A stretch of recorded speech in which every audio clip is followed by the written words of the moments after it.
On va pas se mentir, le vélo c'est quand même un élément central dans le voyage à vélo. Et on l'a vu là, ça fait 9 mois qu'on voyage et on a pris un peu de tout, de la neige, de la poussière, des inondations. Bien choisir son vélo, c'est important pour qu'il soit un allié fiable dans notre voyage. Donc on va passer en revue, nous, les 7 critères qu'on a appliqués pour choisir notre vélo et qui, on l'espère, vous aideront à faire votre sélection pour choisir votre vélo de voyage. Pour y voir plus clair, on va enlever les sacoches. Si seulement c'était aussi simple tous les jours quand on doit charger et décharger le vélo.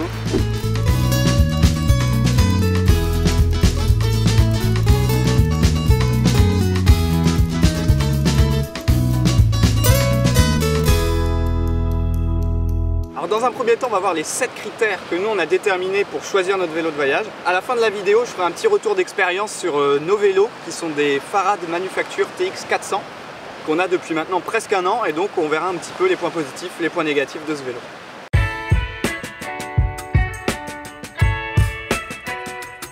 Alors notre premier critère, ça va être le cadre. Nous on a choisi le matériau acier parce que c'est robuste et parce que c'est facilement réparable. C'est-à-dire que s'il y a une casse de cadre, on peut le faire souder chez un concessionnaire auto par exemple. Malheureusement pour eux, c'est arrivé à des amis à nous qui regardent sûrement cette vidéo d'ailleurs, qui ont eu une casse du cadre juste ici, au niveau du dérailleur, et qui ont pu du coup faire ressouder ça assez rapidement chez un concessionnaire automobile. Il existe aussi des cadres en aluminium qui sont pas mal utilisés dans le voyage. L'acier va être a priori un peu plus confortable parce qu'un petit peu plus souple et donc dans les bosses le cadre va pouvoir se déformer et donc améliorer un petit peu le confort du vélo. Il existe également plusieurs formes de cadre, donc il y a le cadre diamant ici et le cadre trapèze. Celui-ci est un cadre ce qu'on appelle trapèze, donc qui est cadre dit femme et en fait ça va permettre d'enjamber plus facilement le vélo. Et moi qui ai des petites jambes, j'ai quand même choisi ce cadre là et donc ça me permet de pouvoir descendre, remonter sur le vélo sans basculer à cause du poids des sacoches. Donc si comme moi vous avez des petites jambes, ça peut être un critère intéressant. Et ensuite ça peut paraître évident, mais c'est hyper important d'avoir un cadre à sa taille.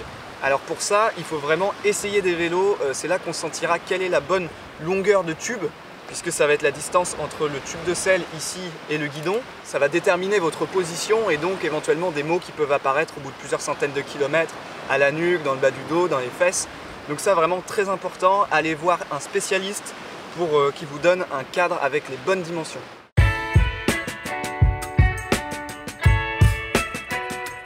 Notre second critère pour choisir son vélo, ça va être la dimension des roues.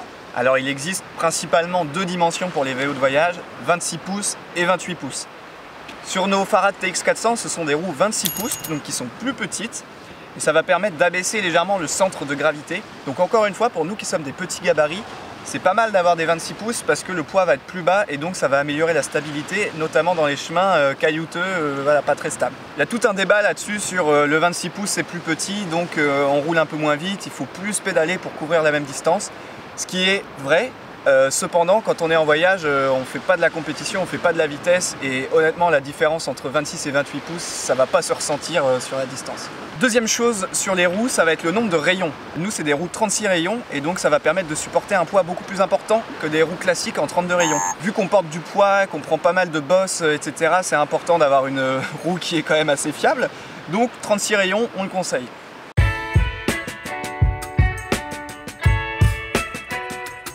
Troisième critère, ça va être le groupe de vitesse. Donc ça va être 3 éléments, la cassette, le dérailleur et le pédalier.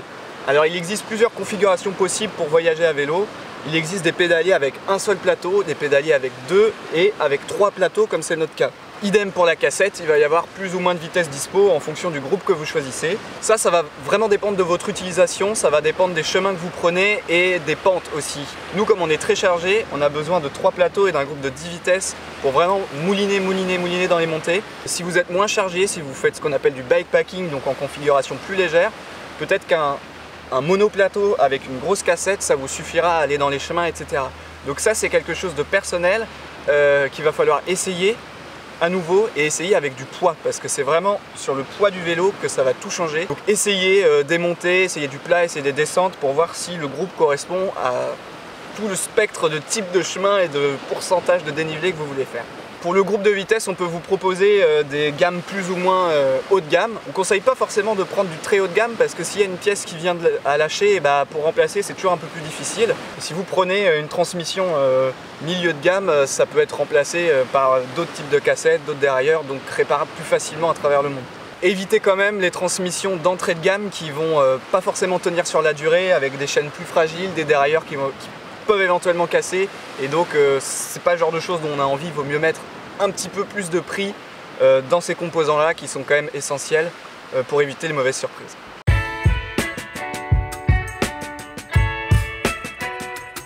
Notre quatrième critère à prendre en compte, ça va être le système de freinage. Alors il existe deux grandes familles de freinage, le frein sur jante et le frein à disque. Chacun va avoir ses avantages et ses inconvénients évidemment. Et dans chacune de ces familles de freinage, on va avoir le choix entre un système hydraulique ou un système mécanique, c'est-à-dire un système à fluide ou un système à câble. Le système hydraulique va avoir un freinage plus puissant, plus propre, mais est beaucoup moins facilement réparable. Le système mécanique, il est réparable à peu près partout, c'est un simple câble. Donc privilégiez plutôt le système à câble pour le voyage. Nous, c'est un petit peu le regret qu'on a sur ces vélos-là, puisqu'on a des freins à patins hydrauliques. Donc le frein à patins hydraulique, ça a l'avantage de pouvoir freiner fort, même quand il pleut, même quand la route est mouillée. Le frein à patins mécanique, il va avoir quand même pas mal de faiblesse quand il pleut. Pour nous, l'idéal serait quand même le frein à disque mécanique, qui offre un freinage puissant et qui est en même temps très facilement réparable.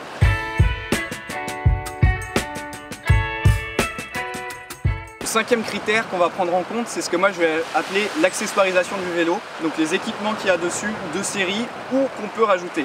Par exemple, sur nos vélos de série, on va avoir un porte-bagages à l'arrière et un porte-bagages à l'avant qui sont déjà montés et qui sont de la marque Tubus qui est très réputée. On va avoir aussi dans ces équipements l'éclairage. En l'occurrence, nous on va avoir un moyeu dynamo et un éclairage déjà fixé sur le cadre qui permet d'avoir un éclairage tout le temps, qui ne fonctionne pas sur pile et donc qui est fiable. C'est la roue avant qui, dans sa rotation, va produire l'énergie nécessaire pour le phare avant et la lampe arrière. Donc en voyageant, c'est vraiment important de savoir qu'on peut être en sécurité à tout moment. Dès qu'on arrive dans un tunnel, on allume la lumière, etc. C'est très pratique. Et en plus, on peut accessoiriser le moyeu dynamo avant, comme je l'ai fait, avec un petit boîtier convertisseur qui permet de recharger le téléphone en même temps. On va avoir aussi les équipements qui sont facilement modifiables, comme la selle par exemple.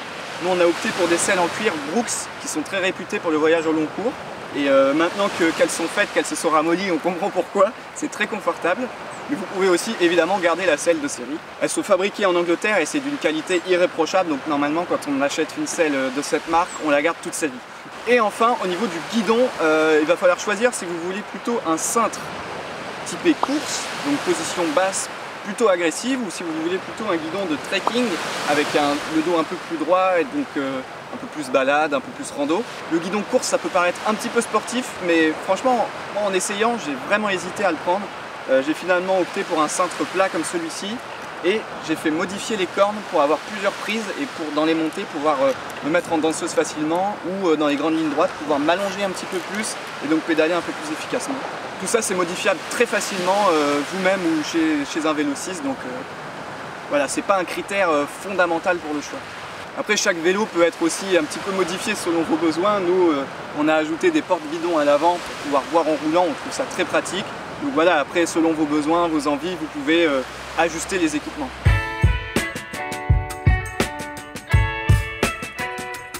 Sixième critère qui pour nous est vraiment important, c'est la fabrication du vélo.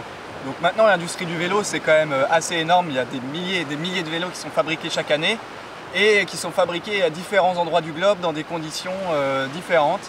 Pour nous c'était important d'avoir un vélo qui est fabriqué ou au moins assemblé en Europe. Et donc on a choisi cette marque Farad Manufacture puisque les cadres sont fabriqués en Europe et le vélo est assemblé en usine en Allemagne. Donc déjà ça va éviter d'importer un vélo de l'autre bout de la planète, ce qui est un petit peu bête quand on décide de faire un tour d'Europe de plusieurs milliers de kilomètres. D'importer un vélo qui va venir en cargo via plusieurs milliers de kilomètres, ça nous paraissait un peu aberrant. Donc on a choisi de l'européen. On aurait aimé aussi choisir du français. Il y a des marques françaises qui font des super vélos de voyage, notamment Histoire Bike, avec lesquels on avait hésité. Il y a aussi des entreprises qui ont un vrai savoir-faire dans la fabrication des cadres et qui font des vélos sur mesure entièrement. Là c'est un autre budget, on va y revenir juste après.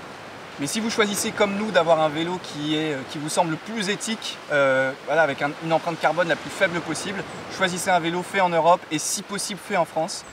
Histoire Bike, on aurait vraiment aimé choisir un de leurs vélos, malheureusement pour nous la position ne convenait pas à tous les deux, donc on s'est tourné chez Farad, mais on est très content d'avoir des vélos allemands.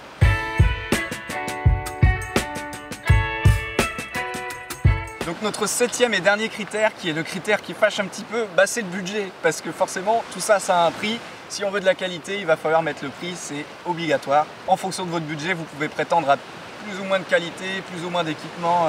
Sachant qu'un vélo, bah, c'est pas un gadget qu'on va devoir changer au bout de quelques années, ça peut vraiment garder toute une vie. On peut facilement changer les composants. Donc réfléchissez bien à l'achat de votre vélo qui peut vraiment vous durer très longtemps, devenir votre compagnon de vie. Sachant que d'une manière générale, plus les composants sont de qualité, moins le vélo aura besoin d'entretien et donc à long terme, votre vélo vous coûtera quand même peu d'argent par rapport à l'investissement au départ. Mais évidemment, si vous avez un petit budget, on trouve des marques qui font des vélos d'une qualité très correcte pour le prix. Bien sûr, il y en a pour tous les prix. Et ça, c'est vraiment à vous de voir le prix que vous voulez mettre dans votre vélo. Pour vous donner une idée, nous, ces vélos de chez Farad Manufacture TX400 nous ont coûté, quand on les a achetés, autour de 1 600 € le vélo. Donc c'est quand même une somme assez importante, on le conçoit. Seulement quand on part un an en voyage, bah, finalement c'est qu'une petite part de tout le budget et au final on est assez content parce qu'on a peu d'entretien à faire dessus. C'est un de ses points forts et on va y revenir tout de suite.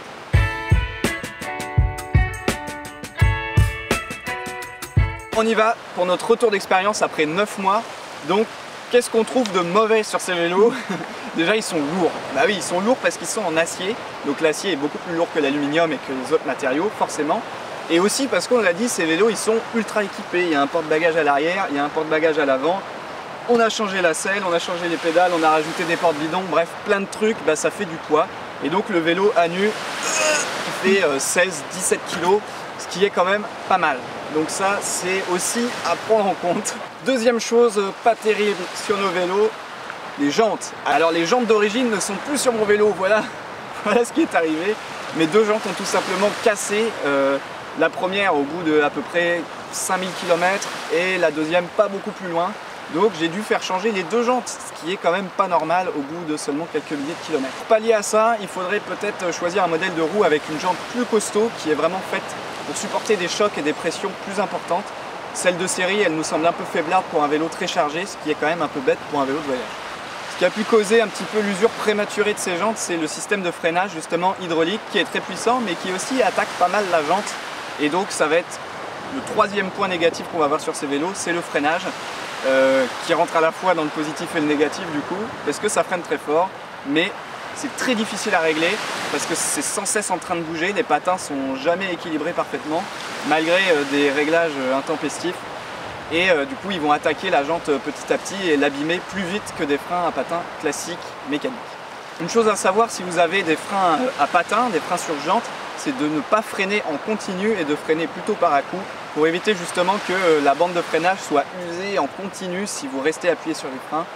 C'est valable au final pour tous les véhicules et même pour les freins à disque, hein, les freins s'abîment moins vite si vous freinez par à-coups. Et donc on va finir sur une note positive. Qu'est-ce qui est très bien sur ces vélos? Bah, c'est l'équipement qui est franchement de qualité, mis à part les jantes évidemment. Mais sinon les porte-bagages au top, hyper costaud. Le cadre est solide, le pédalier, la transmission, tout est vraiment fait pour durer et vraiment costaud. Ça demande peu d'entretien et on trouve que ce vélo voilà, reste clean, il reste propre, il a besoin au final assez peu d'attention par rapport à tous les kilomètres qu'on fait avec. Évidemment, il faut faire attention à bien nettoyer sa transmission régulièrement, nettoyer ses jantes de temps en temps. Pourquoi pas un petit check-up régulièrement chez un professionnel pour être sûr qu'il n'y ait pas de problème dans les roulements. Mais sinon, franchement, agréablement surpris par la robustesse de ce vélo. Et voilà pour le tour d'horizon de notre vélo. On espère que ces 7 critères pour choisir votre vélo de voyage et notre retour d'expérience après 9 mois vous aideront à faire le bon choix et à partir comme nous à la découverte des routes du monde. Voyager à vélo, c'est le kiff total. Vraiment, on n'était pas du tout cycliste de base et vraiment on regrette pas du tout ce choix. Donc allez-y, allez-y à fond. Si ça vous intéresse qu'on fasse une petite vidéo comment entretenir son vélo de voyage, laissez-le nous en commentaire et on verra ce qu'on peut faire. L'entretien du vélo en voyage est parfois un petit peu compliqué, donc si on peut vous donner quelques astuces, dites-le nous en commentaire, on se fera une joie de faire une vidéo là-dessus plus tard. En attendant, bonne préparation de voyage et à bientôt pour la prochaine vidéo.